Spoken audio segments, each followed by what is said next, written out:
Hey, Arthur and Michael and user. Welcome to Seth's Daily Podcast here on Nighthawk Radio. To check out Nighthawk Radio, go to nighthawk-radio.com. Like our Facebook page, Nighthawk Radio. Like our subscribe to us on Facebook. Subscribe to us on YouTube, Facebook, TikTok, everywhere. Spotify. Hit the like button. Like every video. Show us some love. Wherever fine goods are sold.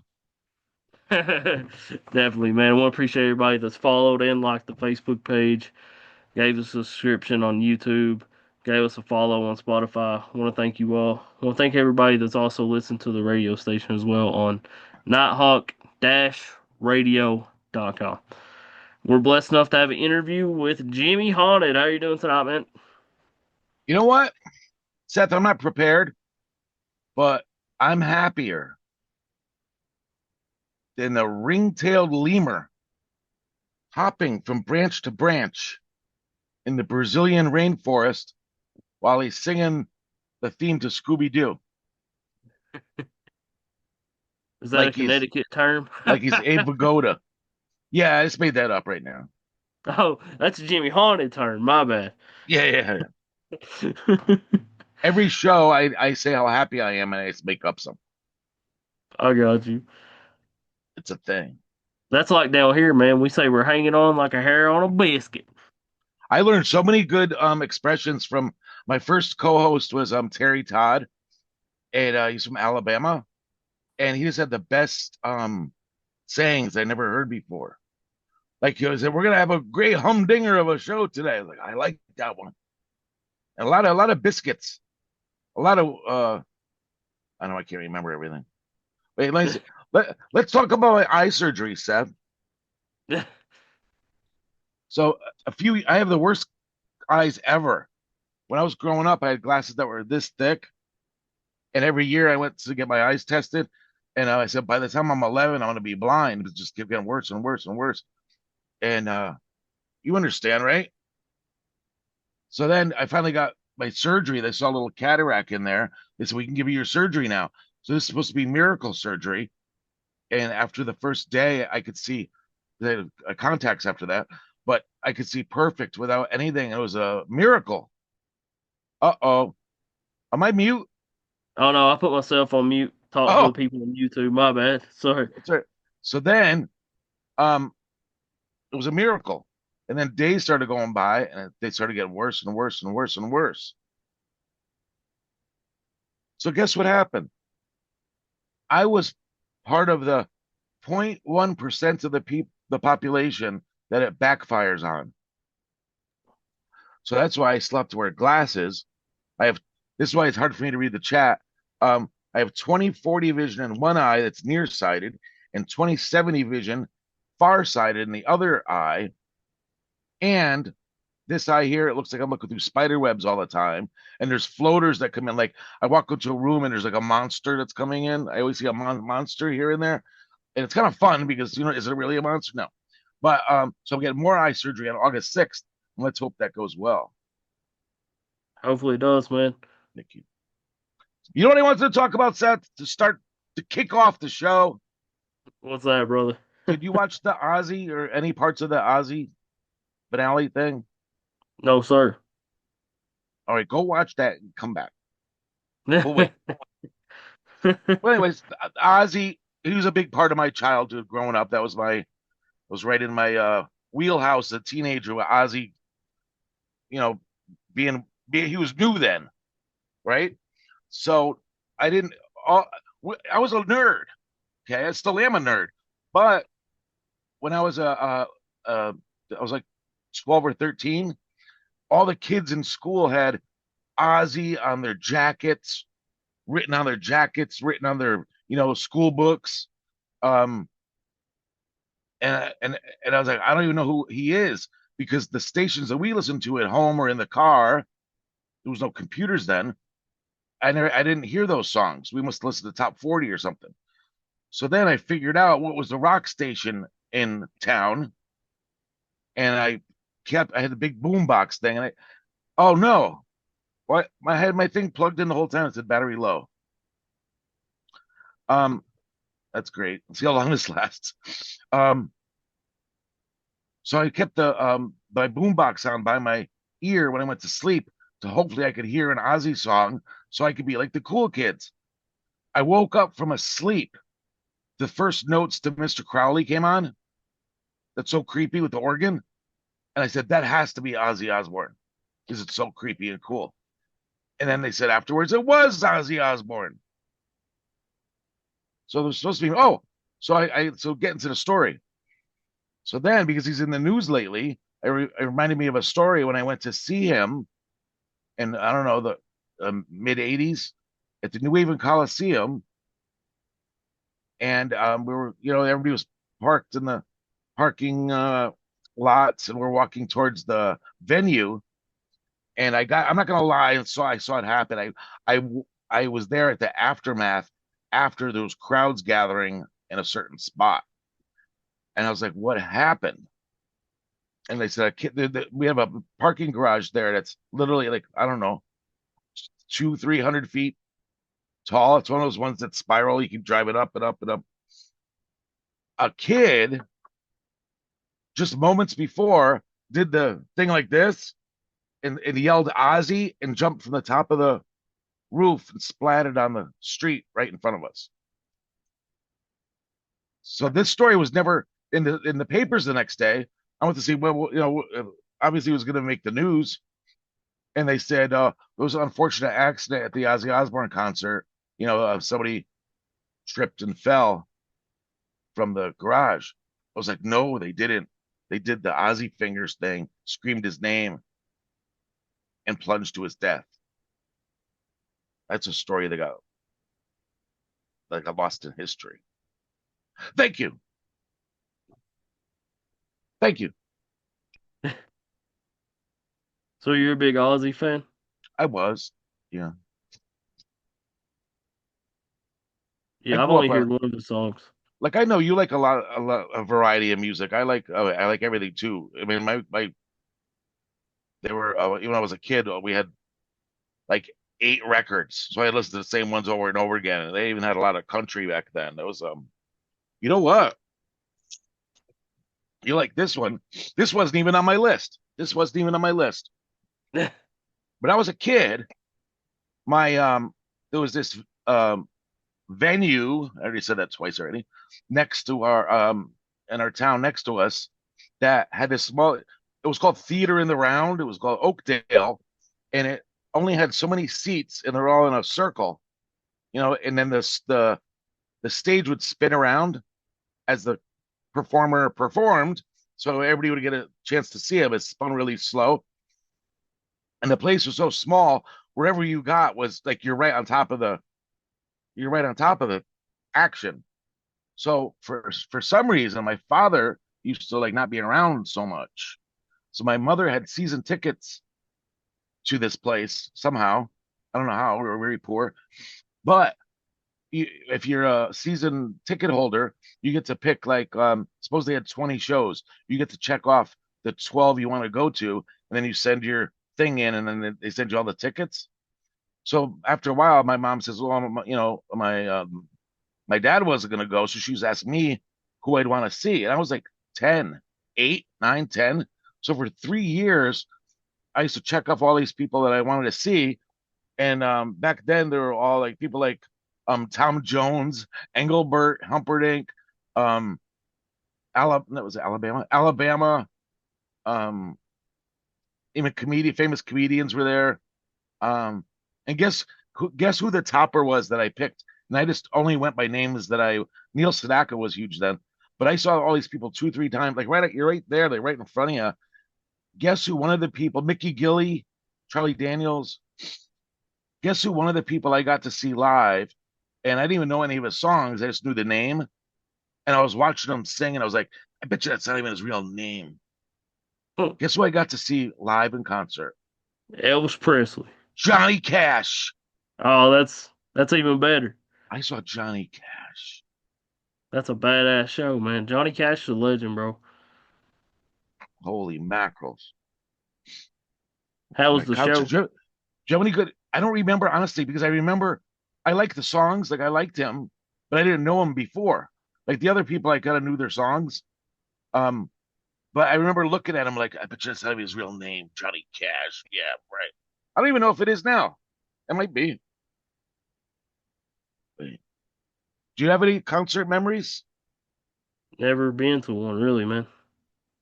I always went to like sporting events though. Well, okay, tell me. I want to know a question. I have a question for you before we talk about sporting events. How on earth did you get Mike Goldberg interview? Mike Goldberg. Explain who Mike Goldberg is. Everybody must, most people must know. Mike Goldberg's a legend, man. So he did UFC with Joe Rogan for like 21 years, I believe. He was the And then voice of UFC. exactly, man. He's a legend too. He does BYB bare knuckle fighting now. Oh, I didn't know that. Yeah, he's their announcer now. But yeah, man, he was a legend in the UFC for 21 years. He was their main announcer with Rogan. So how did you reach out to him? How did that Uh, come about? oh, Facebook. You just messaged him and said, okay, Yeah, that's the coolest thing ever. yeah. And Mike some of these Goldberg. interviews I get from other people, knowing other people and helping me. Yeah, I'm gonna help you get somebody good. Appreciate it, man. I don't know if I got okay, wait, I'm gonna go off script here. But as far as I want to get you to more concerts. We gotta, I haven't gone in years to see anybody. You know what though? Trying to think of good concert memories. I'm not a big tough guy, Seth. I'm a little fella that used to get picked on. But you know, there's certain people that get involved with stuff and certain people that don't. At one of these concerts, um, there was this. I was by myself. I was at the little snack bar getting popcorn or whatever, and there was a circle of people. Do you ever see a terrible thing like a circle of people kicking one person that's down? It's you just sick to your stomach, right? So I think I'm not some big tough guy or anything, but I saw this happening and everybody's just watching it. And I said, I jumped in. I go, no, I can't let this happen. Uh, with risk and peril to myself, I jumped in there. Somehow I threw people off like the Incredible Hulk. And this poor kid was on the bottom. And I was like, what happened? And I remember his name is Mike from Groton. This is 30 years ago, 40 years ago. I don't know. His name was Mike from Groton. And you know those little shell necklaces that people used to wear? I don't know if you remember, like from Hawaii or something. A little. He was wearing one of those. The kids started making fun of him, and then they started beating him up. Well, Mike from Groton. Hey, Mike from Groton. And then I told him like I'm a big tough guy. I said, you stay with me the rest of the night so nobody bothers you. He was like a foot taller than I am. I don't know why I mentioned that story right there. I don't know. Oh, we're talking about concert memories. Yeah, it's still a cool story. Yeah. Well, Mike from Groton. I helped him that day. Well, let me see what else is on my list. Shout out to Mike. Mike from Groton. How about this one? Let's talk about where I grew up because everybody wants to know about that. All right, we all like hauntings and UFO alien abductions. And my new favorite thing is above everything else, even though I've seen ghosts, I've seen UFOs, I have never seen one of these and I want to. But it's my new favorite thing, researching all these characters. Cryptids. Cryptids are my new favorite thing. So guess what I realized? I was writing my last book, I was talking about growing up and I grew up across the street. Well, I could see it from my window, at our house. Sleeping Giant Mountain was in my town. I could see it from our big picture window at my mother's house. So, and then I was writing the story. I was like, Sleeping Giant was kind of oh no, not a cryptid, but an urban legend. I, I, I and then I even went to Sleeping Giant Junior High School, which was named after an urban legend. Do you think of any other school in the country that was named after an urban legend? No, I'm sure they're out there though. But the story was back in the hundreds of years ago, there was the Quinnipiac Indians had the whole town for themselves, and they had this supposedly this giant. What they say? What they say? Tell Jimmy I said holy mackerel, and he said Jimmy, Who said holy mackerel? not bat, not bat. Oh, I know her. That's Michelle. Hi, Welcome in, Michelle. Michelle. Appreciate you Thanks for being here. tuning in. So I went to Sleeping Giant Junior High School, which was an urban legend. I based on an urban legend. I didn't realize till later, but this apparently hundreds of years ago, this giant used to terrorize the Quinnipiac Indian Native Americans, and they said we gotta do something about this guy. And so they said we're gonna have this big feast of drink, probably some kind of alcohol and food, and they prepared this big giant feast for this giant. And after the feast, he was so full of everything and drunk, or whatever, that he laid down and went to sleep. And he's still asleep to this day.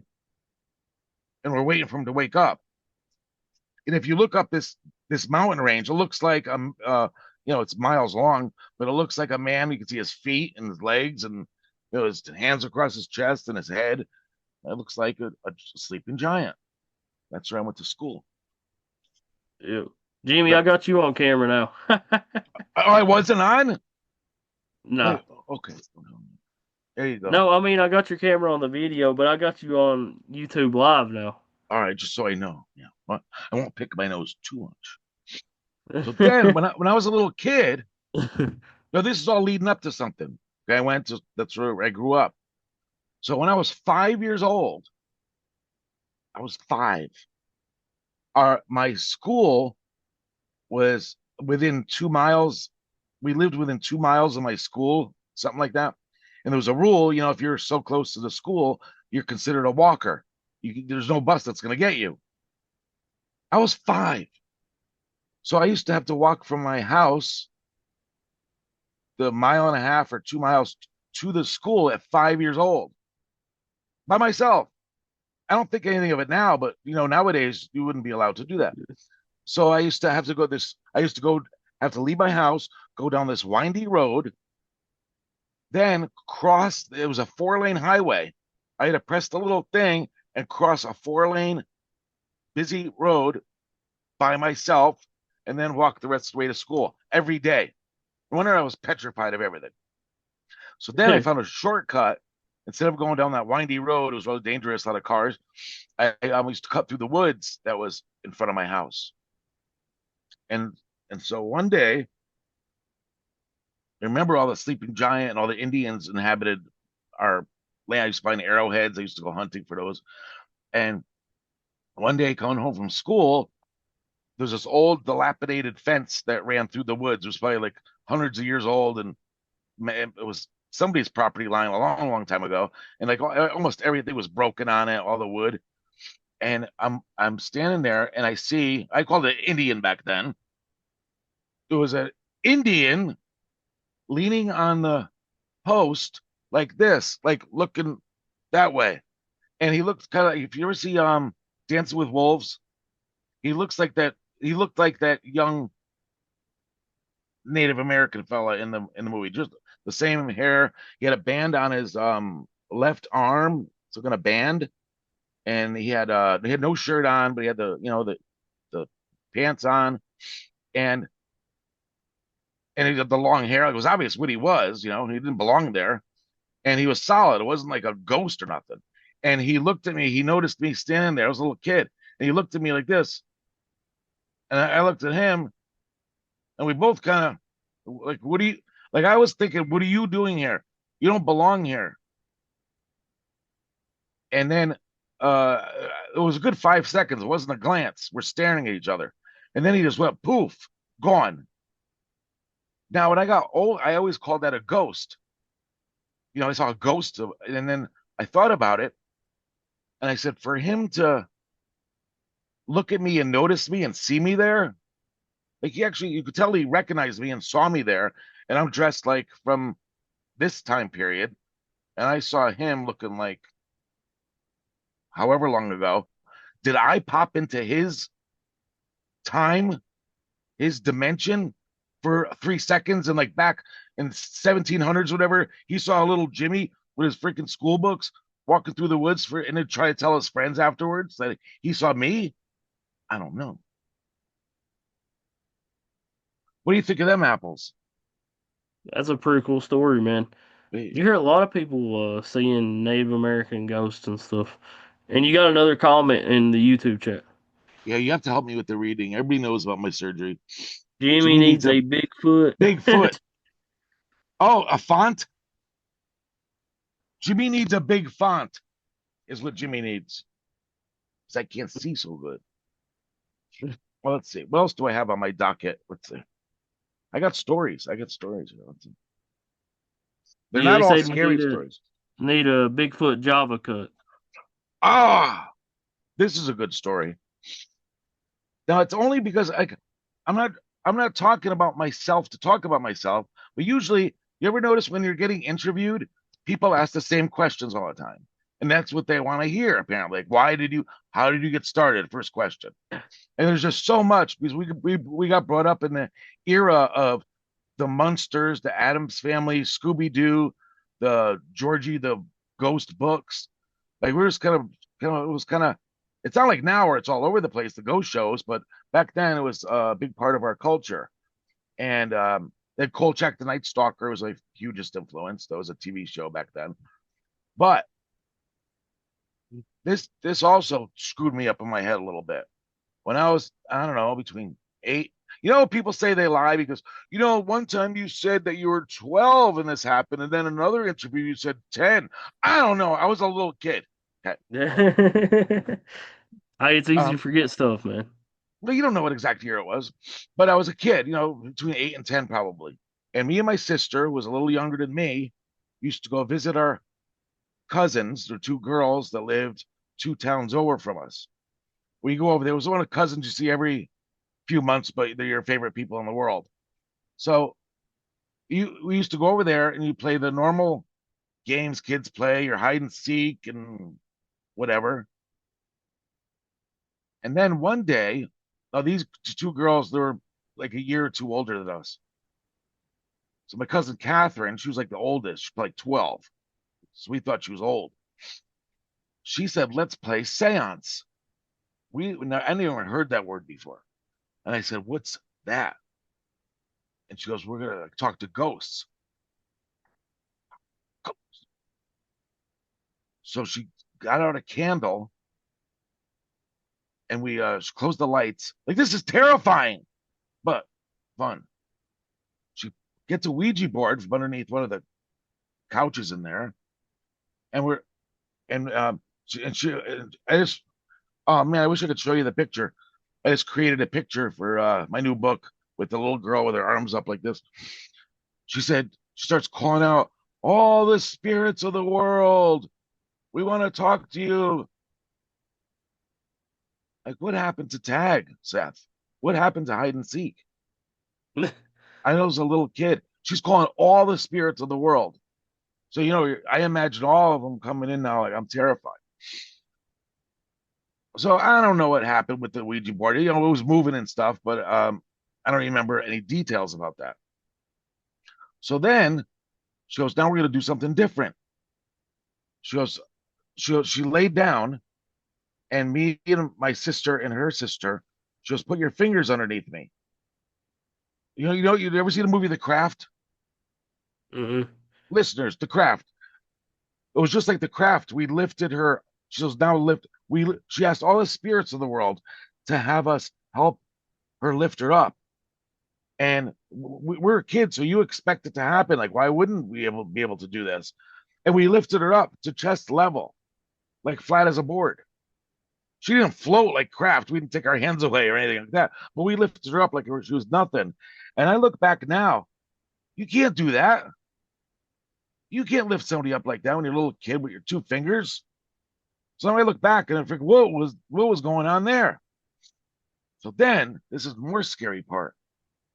So they have more woods in back of their house, and they lived in a very rural area. And we used to go. That's what kids do. You go hiking in the woods.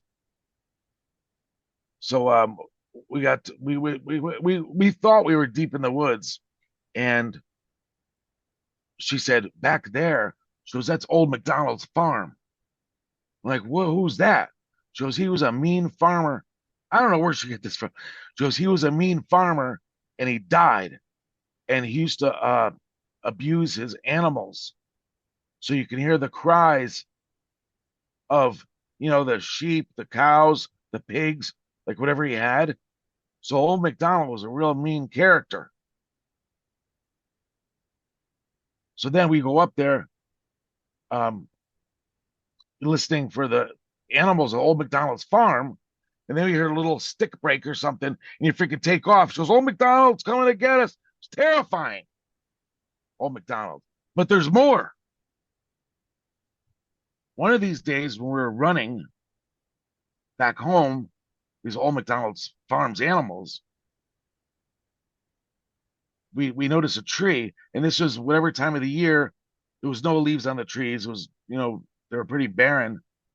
And we noticed a doll's head hanging from one of the branches way up high, like tied by like a piece of twine or something. Like, and then I start getting used to it. We saw limbs, like doll's limbs, his arms, legs, half dolls, upside down dolls' heads, all hanging from these tree branches. And they weren't, you could tell they weren't new. Even as a kid, like these dolls are from decades old. They've been out there forever. So some creeper back in the olden days at some point hung doll parts from the trees in the woods near old McDonald's farm. So then my cousin, who's very religious now and would never do seances, I was writing this chapter up, and I called her and I said, where did you even get that idea from? I figured she got it from one of her relatives or something. She got it from an episode of I Love Lucy. And then I looked it up. I was like, yep, season one, episode 7 or something. Lucy met some person that did all this seance stuff. And I never knew that I Love Lucy would be a influence. I Love Lucy show. You ever see that show? Yeah. So Lucy has some splaining to do. She had to explain it. That's crazy though, man. The It is. show that was like family friendly Yeah. influences once. It's on, you can find it on YouTube. Also, I was shocked. I never saw that episode. How long did I talk for so far? What's that? How long did I talk for so far? 30 minutes so far. Holy mackerels! All right, we're going on break. Stay tuned during this musical interlude, and we'll be back with more Seth's Daily Podcast. No, I'm just kidding. All right, so Hey, what else I I got? was ready. Oh, you really? Yeah, I was ready to hit the pause button, man. Hey, you know what? I was happy to know that you got a music license there because, for one reason, you wanted like a little cool intro song and stuff. But we did one or two. Did you ever do a show on music curses? Mm-mm. There are Never so hear of many. that. Oh, we should do one day. I'll prepare for it if you want. There's so many songs that have curses behind them. They could do a whole hour easy, and then like play little clips of the song anyway. Terrifying. There's one song I didn't even plan on talking about this. It's called the Hungarian Suicide Song, Ooh. and I don't know when it came out, 1800s or something, but for some reason it was so sad that Welcome in, Jared. people were jumping off buildings. And there were certain keywords that I don't like on YouTube, but they were.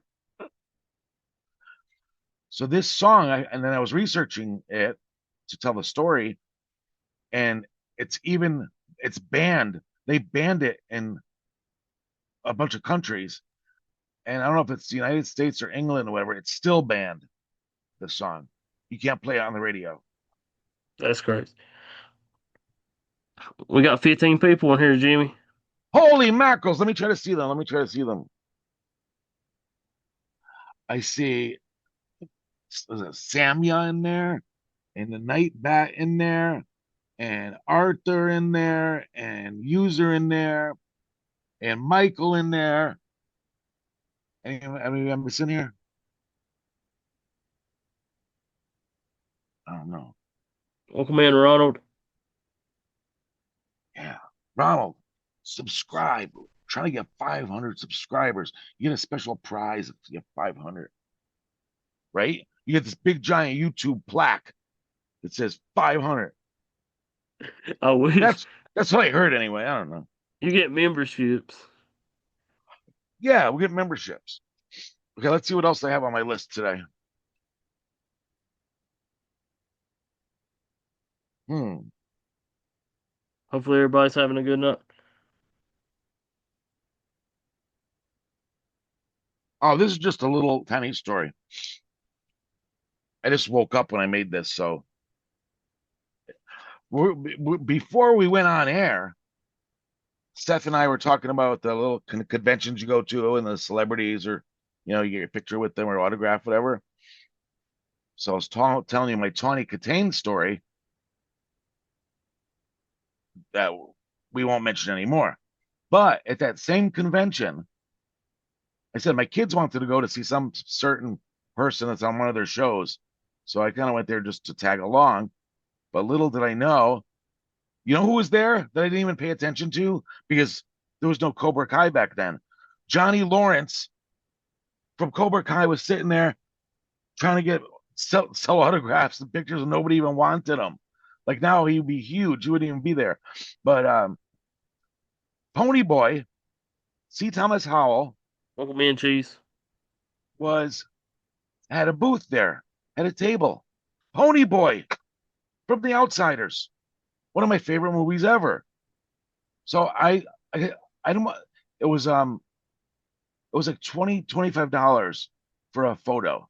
I said I don't need to get a photo with him, but my kid said you got to get a picture of a Pony Boy. I said you'll understand who it is later. You'll appreciate it. So I got a picture with the kids, and then he goes, "Come on." He goes, "What's your name?" I said, "Jim."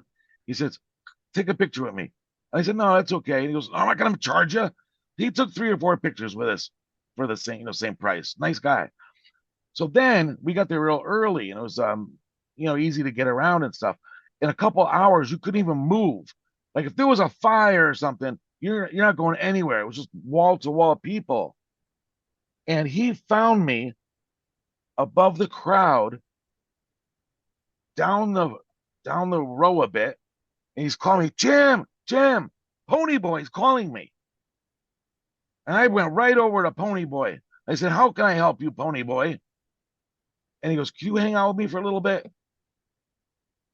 And I said, "Yes, I can, Pony Boy. I will hang out with you a little bit." Apparently, sometimes they're bored there. They don't have it. He didn't even have a helper with him or nothing.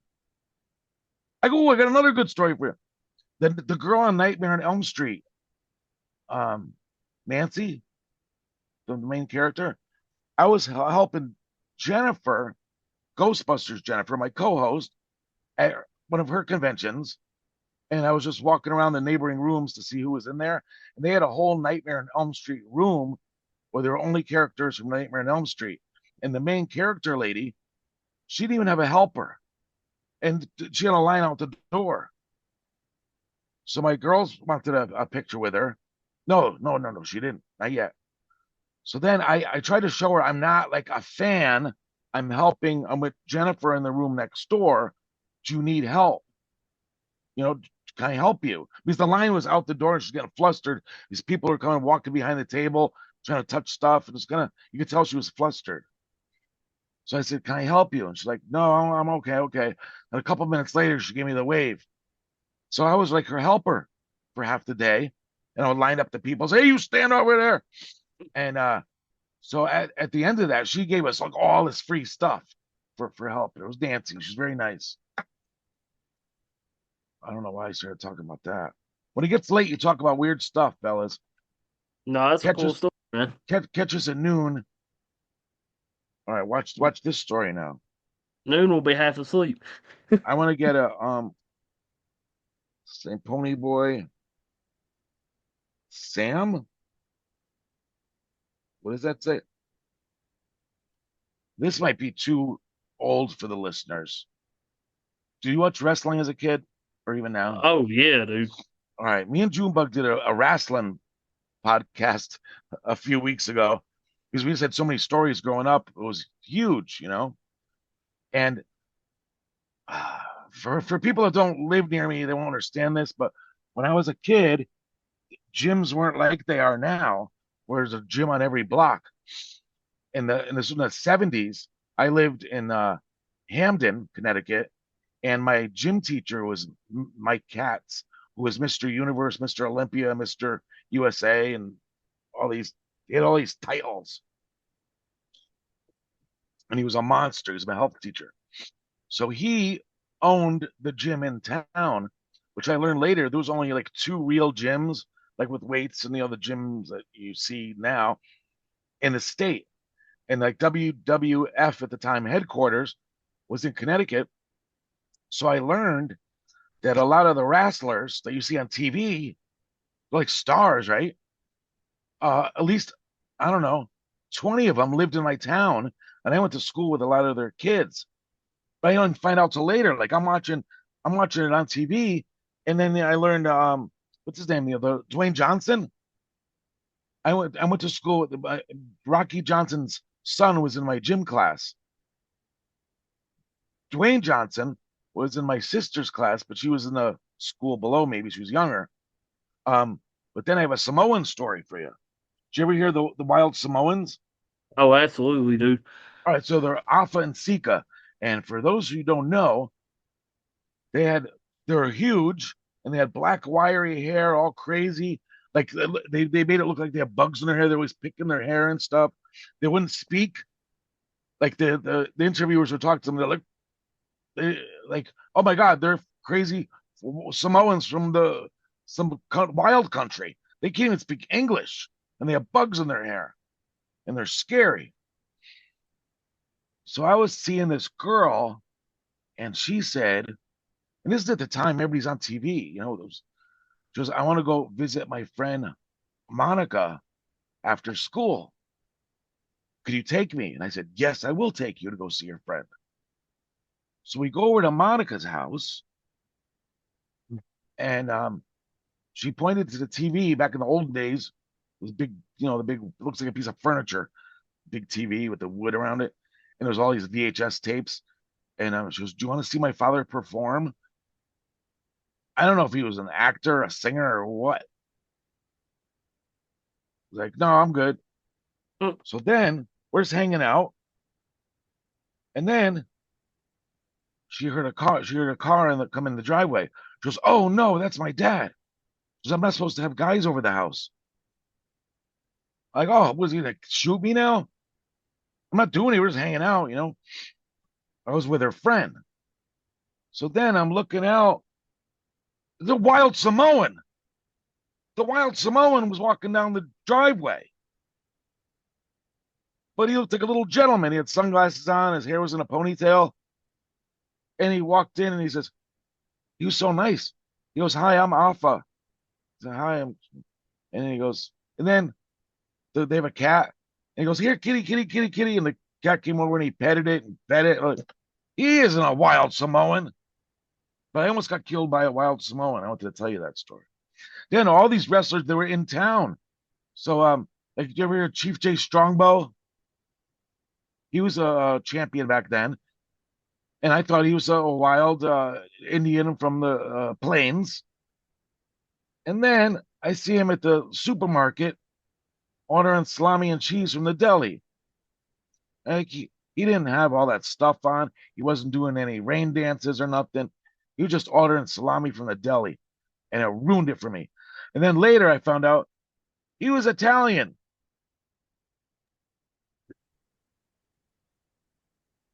Then, did you ever hear the Magnificent Morocco? Don Morocco? He was a champion too. And then I saw him at the same supermarket another day with a box of Pampers under his arm. The Magnificent Morocco is buying Pampers, and it ruined everything. That's what I wanted to share with you. Hey man, I love wrestling though. Those are I've some actually wrestling interviewed stories. I've interviewed a WWE wrestler before, Kid No, Cash. you didn't. I know that name. Yeah, he's a former cruiserweight champion. Yeah, I was never a cruiserweight champion. How many people we got in there? Who we got? I can't even see what these on. We got zero right now, but we did have like 10 at one point. When do you think they left? My Samoan story or my seance story? Neither one, bro. When did you guys leave? All right. Neither, bro. Neither. All right. All right, let's see. What's on my list? My list is getting short. Nah, you're telling good stories, bro. It's the stories are fun. How about do you have any funny work stories? Anywhere you want? Right? A good story is a good story is a good story. Could you think of, I don't put you on the spot, could you think of a strange work story that you have? Oh, I Or can't tell them on here. oh, I do have those kind of stories too, but not for not for Nighthawk Radio, not for Nighthawk radio.com. Shameless plug. Thank you, man. Thank you. I have many funny work stories. Let's start with the pizza place. I didn't even think of this one. I just made this up now. I was 16 in a dishwasher at the most popular pizza place in town. You see David Portnoy, right? Do his pizza reviews. Well, this guy was if you see Pepe's is popular on his thing, but this was the it was a relative of them. It was a very popular place. But anyway, I thought I was being funny. Okay. I was a dishwasher. Every once in a while, it was like almost a promotion. Like if you got to throw some spaghetti in the pan to boil it, like it's like they asked me to do something like important, you know. You know, Jay could throw some. Yeah, we got to order a spaghetti. Can you throw it? I'm like, yes, I can throw it in the water for you.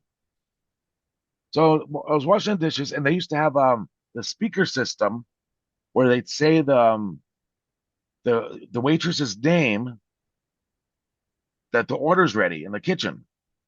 Like they'd say, Seth, please, and that's your cue to go get the order and bring it out to the people, whatever, right? So then it was around Christmas time. Now this was clever for a little kid to do, I think. They One of the waitresses' name was Carol. So they said on the speaker, Carol, please. So I run from my dishwasher station, run up to the microphone and start singing, Sleigh bells ring, are you listening? Because it's funny, because they asked for a Carol, please. And it was around Christmas. And that goes all over the whole dining room. And they said, go home. They sent me home, Seth. I thought that was funny. I think people enjoyed it. I don't know why. And no humor. So that's nothing. That's nothing. There's another place I worked at. It was called Parva. It's not there anymore. Actually, that was my first job ever. Remember back in the olden days, kids, when you turn 16, you have to go to work. So on my 16th birthday, the day after, my mother says, okay, now you got to go get a job. Like the next day. I didn't have one day to enjoy yet. So it's this little place. It was walking. It was on the way, that windy road that I used to go to school. It was very walkable. It was this little tiny factory, and they had a lot of accounts with the army and stuff. They made like buckles and stuff, and they would be in charge of coating them.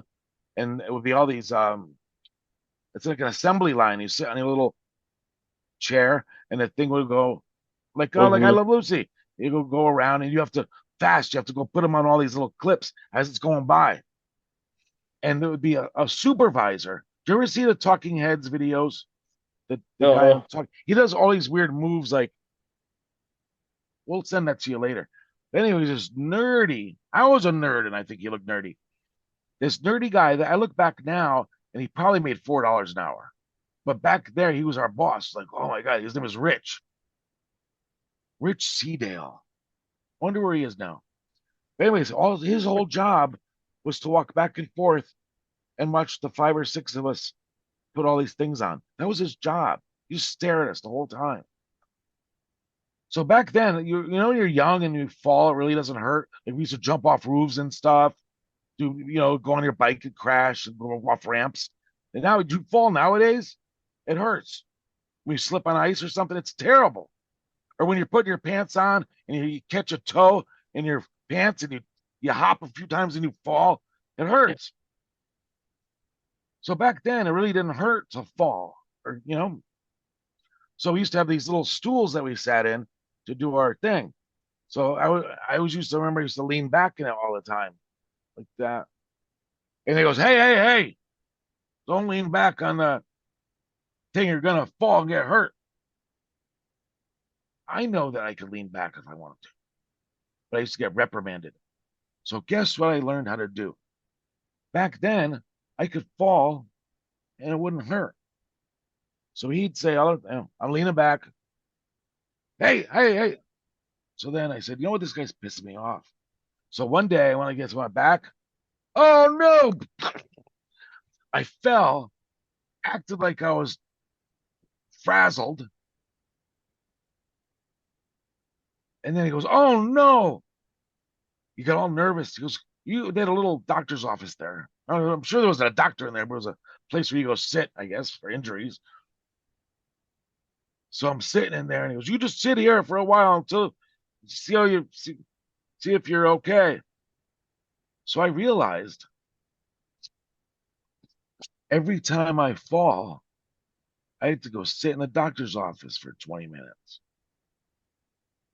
So guess what I did a lot after that? I kept falling. So then I have a better story. This guy, I didn't like him. I'm going to look him up after this, see what he's doing with his life.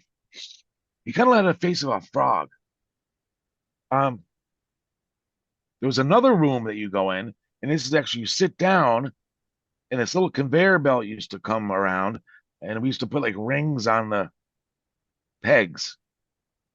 And this is so against OSHA or regulations nowadays, but back then nobody really cared. And then I found out later that all these they used to coat these metal parts with chemicals. We used to dip them in these barrels, and then they used to, after they were done with the barrel, they dump it outside.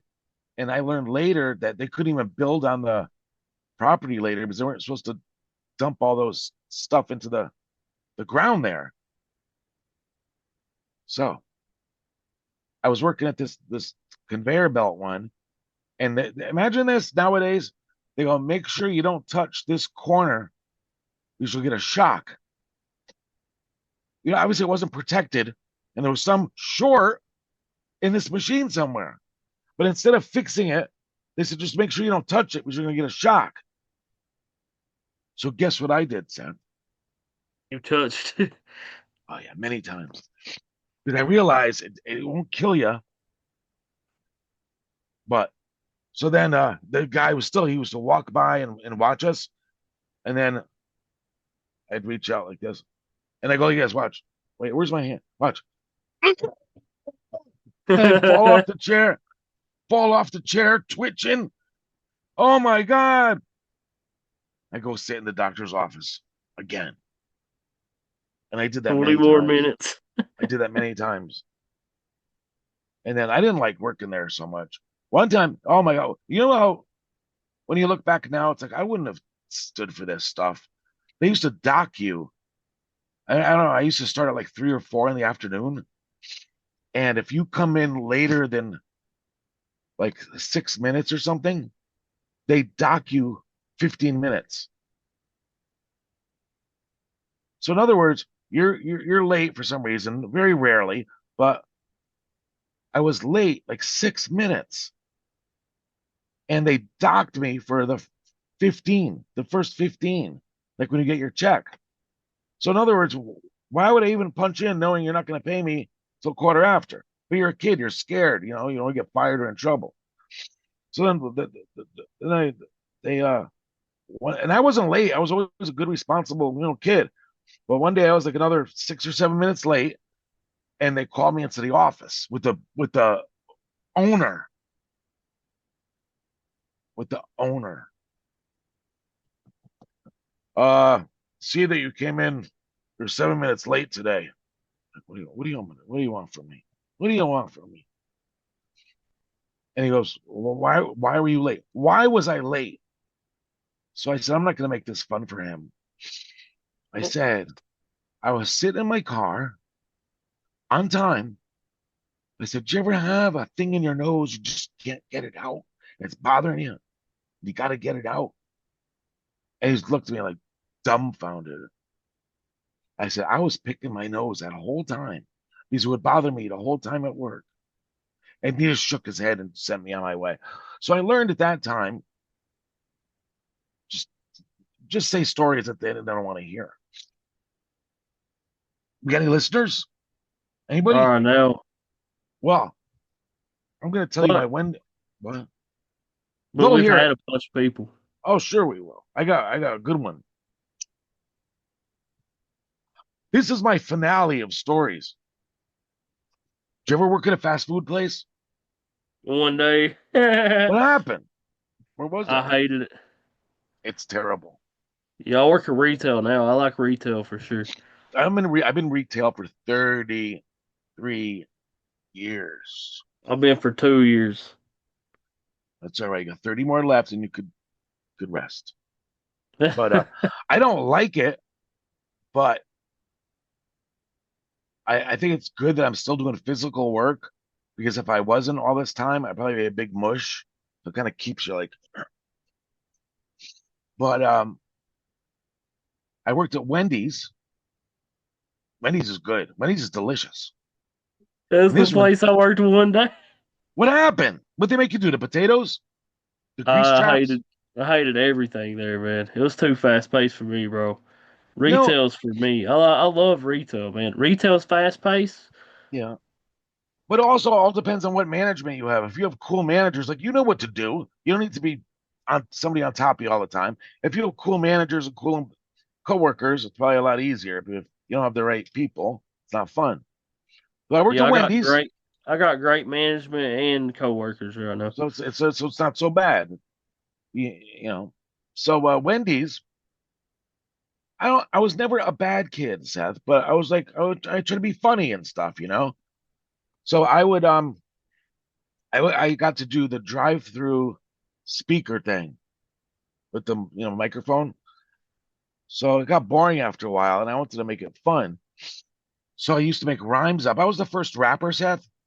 I noticed that you like some rap music. Um, Tracy does I too. I used to drop some bars through the drive-through. For example, I watch. That'll be 4:59. Please take your place in line. And you can see their head back there going, and then they drive up because they have to drive up, and you're telling them to take your place in line. Then how about this one? That'll be 3.91, and I'll put your burger on a bun. And you can always see them shaking their head like, what a jerk. So then, well, how about this one? That'll be 5:55. Press your pedal and drive. They have to press their pedal to get up there. I'm like, I'm not listening to this kid, but we got to get up there. So then I was getting creative, and I used to get written up all the time. Which is good about Wendy's is the managers used to rotate every so often. So I used to get a stack of write-ups in my file. And if you get so many, you get suspended. So when they say, oh, we're getting a new manager in today, I go into the office, take my file out, I start fresh. They don't know that I had a file in there. So then, um, this is a good one. They're, okay, they're at the drive-through, and the mother said a kid's meal with a milk. And the little kid said, I don't want milk, mommy. I want soda. No, you're getting milk. They're arguing back and forth. And, I'm trying to be productive here. So then they're fighting back and forth, fighting back and forth. Everybody's getting impatient. And then coincidentally, it ended in nine. This I got in trouble for this one. So I said that'll be 459, and I'm glad that kid ain't mine. I got Hmm. suspended for that one. They called to complain. Then what else did they do at Wendy's? Oh, we had control of the thermostat. We were just kids. They had a thermostat in the dining room. So guess what I used to do? Turn it all the way down in the winter because see people's breathing smoke like The Exorcist. And then there'd be little comment cards. And they'd be like, "It's so cold in here. What's wrong with this place?" And then I would get the comment cards and just throw them out. And then um, then the best story is I was the leader of this place. I made a club called the 54 Club because a coffee at the time was 54 cents. So for whatever reason, I made up a 54 club, and I used to yell on the microphone 54, which means anybody in my club, we'd have to gather together wherever I was. That means I had some kind of plan. So I yelled at 54 one day because we're supposed to get a new manager, but they didn't show up yet. We were managerless. So I said, let's go up on the roof and smoke.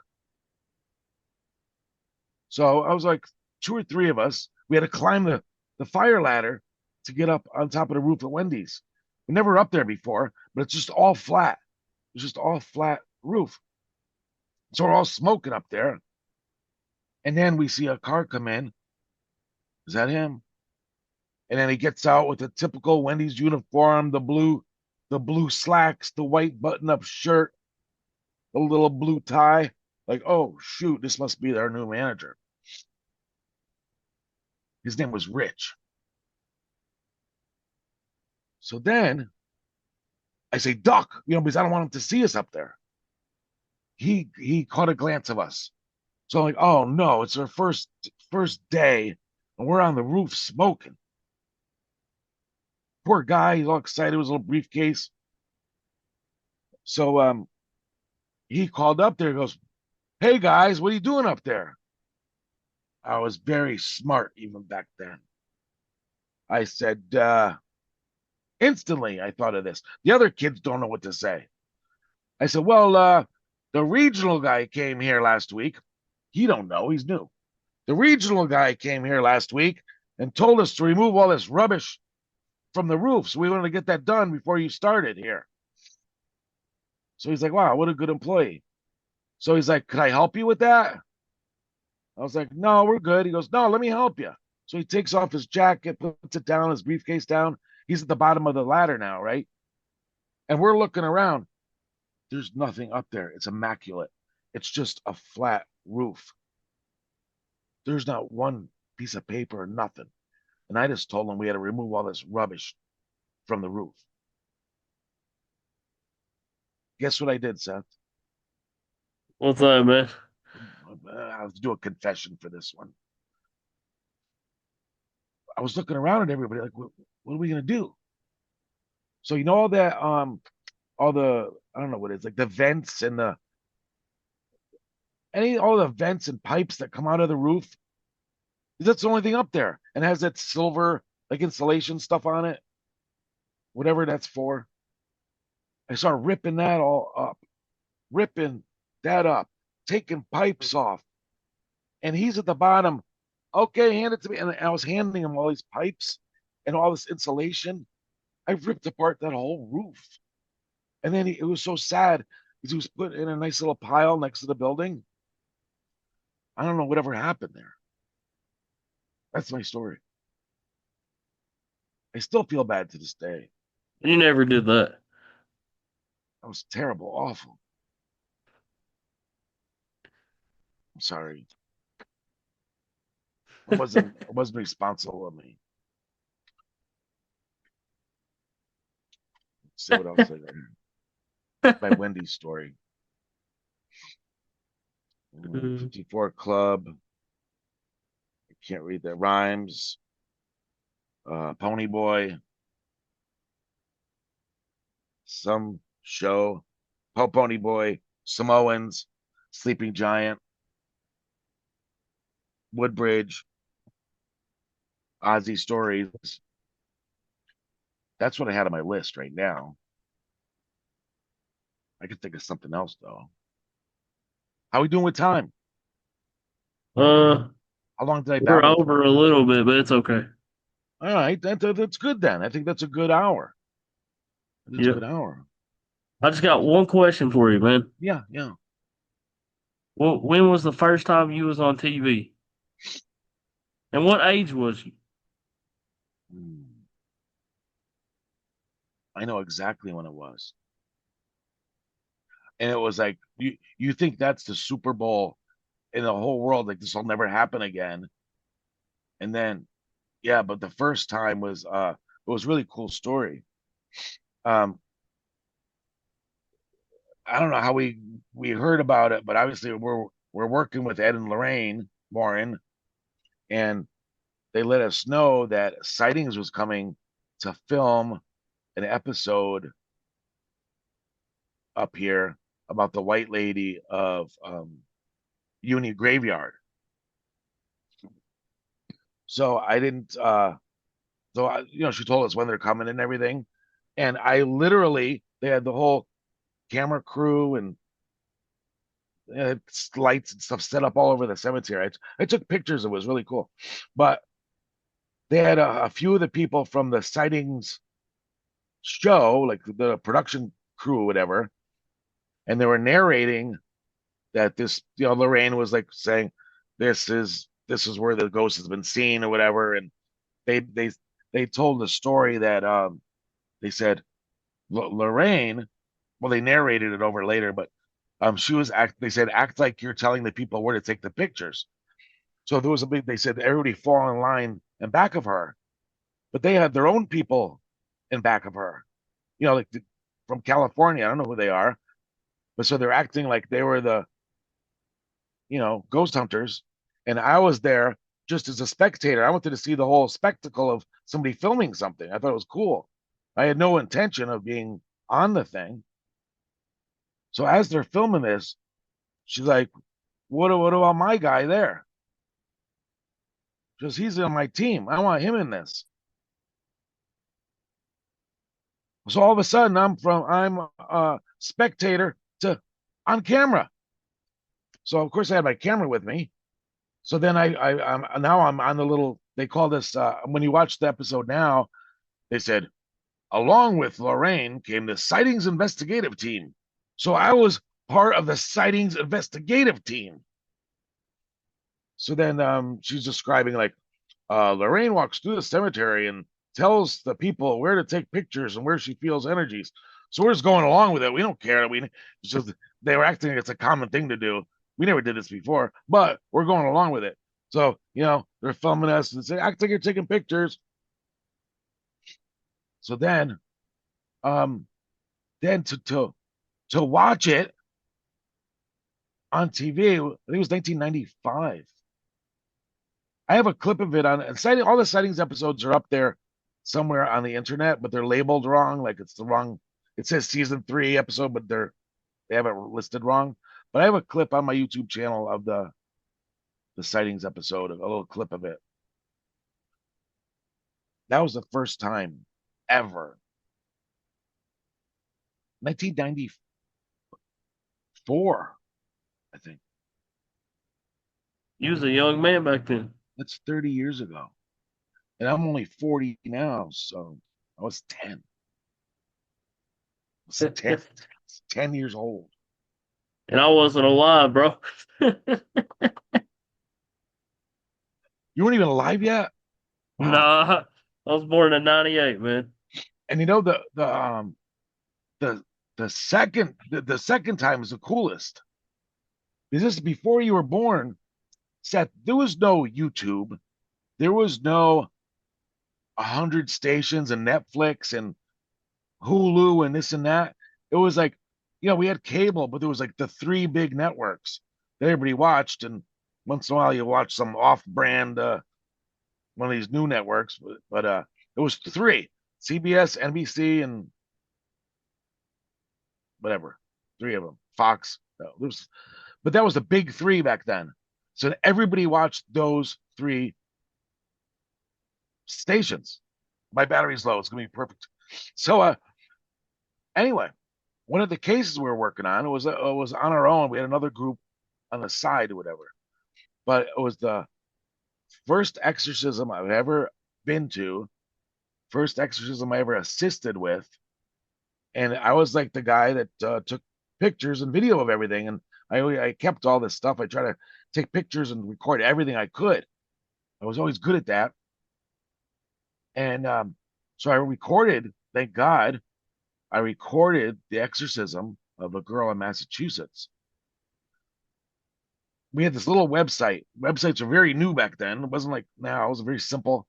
But anyways, a producer from ABC Television found our website and said they want to do a special around Halloween on exorcism, and could you help us with this, whatever. So luckily, everybody agreed, the girl and our team, and I was that was my video.